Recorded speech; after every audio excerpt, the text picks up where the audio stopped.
काम करें। चौधरी अजय सिंह चौटाला जिंदाबाद, जिंदाबाद, जिंदाबाद। चौधरी देवीलाल अमर रहे, अमर रहे, अमर रहे।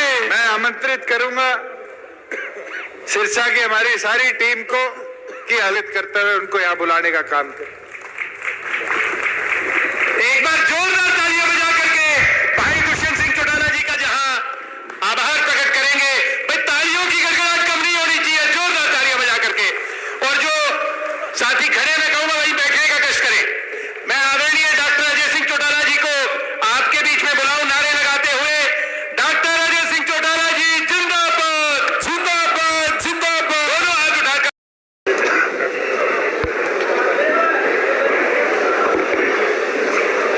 बहुत ही आदर और सम्मान के योग सिरसा संसदीय क्षेत्र की इस नव संकल्प रैली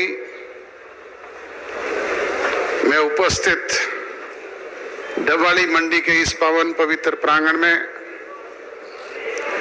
संसदीय क्षेत्र के गांव-गांव और शहर के वार्ड स्तर से आए जननायक चौधरी देवीलाल की सोच पर पहरा देने वाले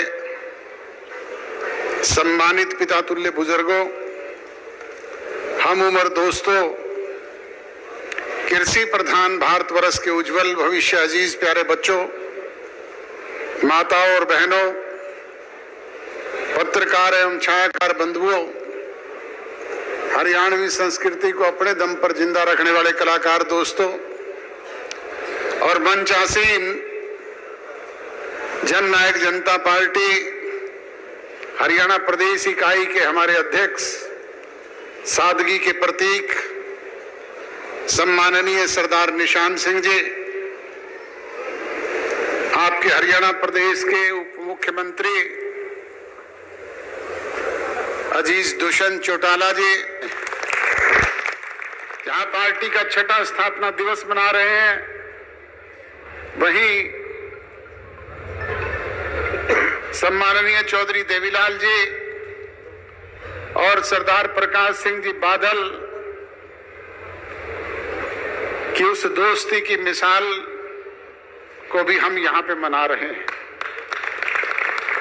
स्वर्गीय चौधरी देवीलाल जी की डेथ के बाद पहला स्टैचू सरदार प्रकाश सिंह जी बादल ने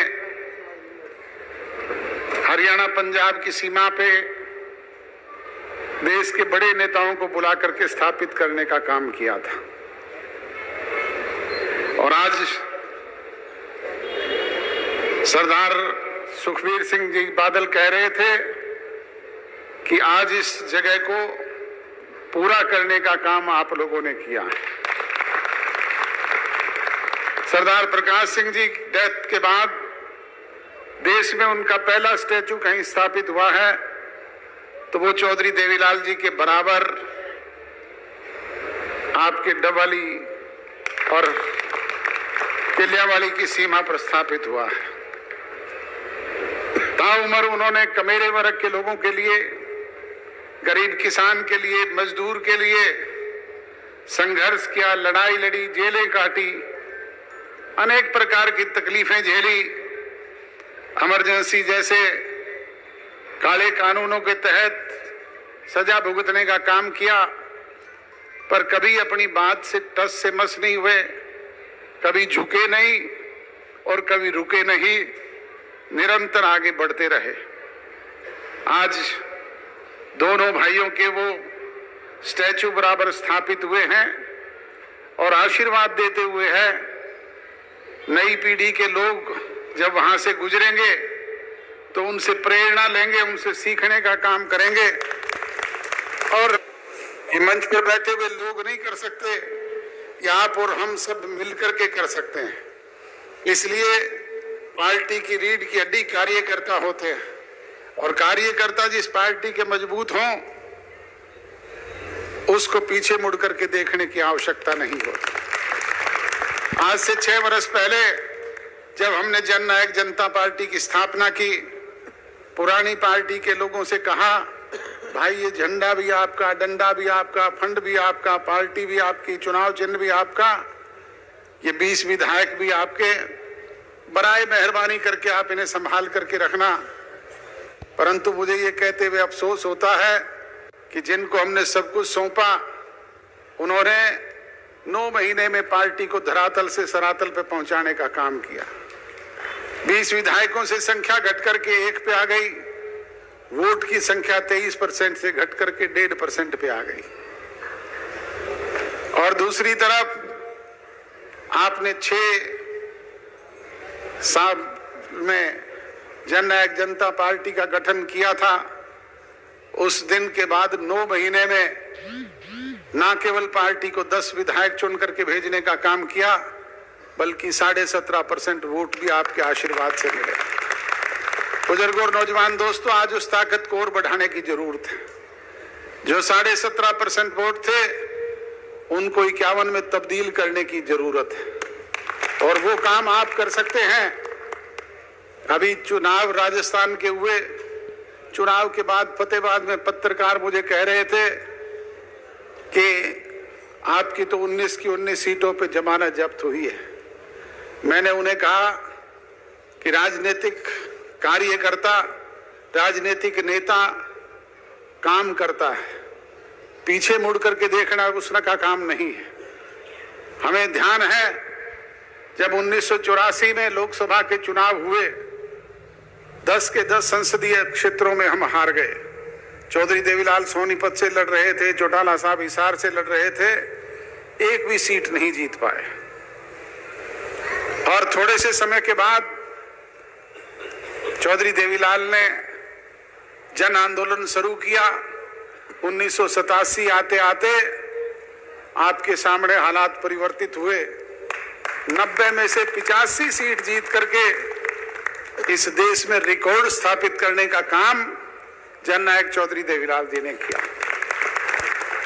ये बीज हमने बोया है, ये फल भी देगा, छांव भी देगा, हर तरीके से प्रफुल्लित भी होने का काम करेगा, ये वट वृक्ष भी बनेगा।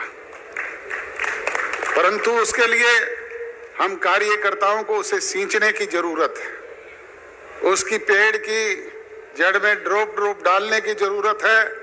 और वो तभी हो सकता है जब आप सब लोग मिल करके करें। इसके लिए पार्टी का सदस्यता अभियान चल रहा है। 20 तारीख तक घर घर जाएं, पार्टी के सदस्य बनाएं, लोगों के बीच में पार्टी के नीति, कार्यक्रम और प्रोग्राम लेकर के जाएं। कुछ लोगों को शिकायत हो सकती है कि इस समय में हमारे काम नहीं हुए।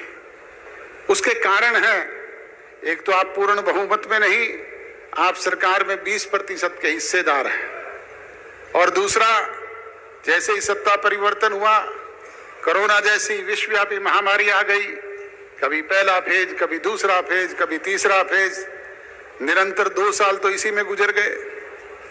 और फिर किसान आंदोलन चल पड़ा। उसकी भी मार अगर सबसे ज्यादा किसी पे पड़ी तो वो आप पर पड़ी।